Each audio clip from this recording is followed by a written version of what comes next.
अवसर हर मानव को बड़ी संयोग से प्राप्त होता है। बारंबार यह अवसर या समय या प्रोग्राम या समाज नहीं मिलेगा। इसलिए आप इस समाज का फायदा लेने हेतु अवश्य अपना हाथ पवित्र करेंगे, दान देकर पुण्य के भागीदार बनेंगे।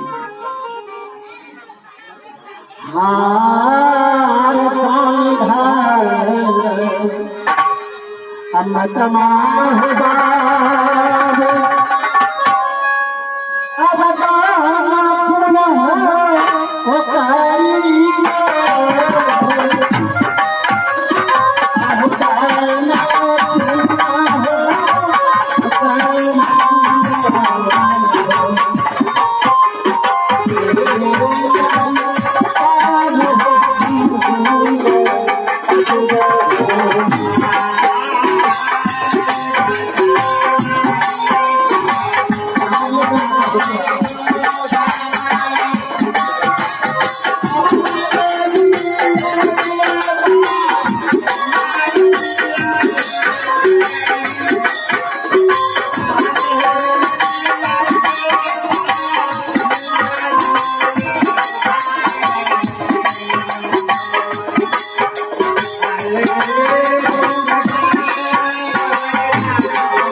आइए दोस्तों, ये देखिए प्यारा सा फ्री दृश्य जो क्या कहती है, माँ अपने पुत्र से किस तरह दूध का कीमत मांग रही है।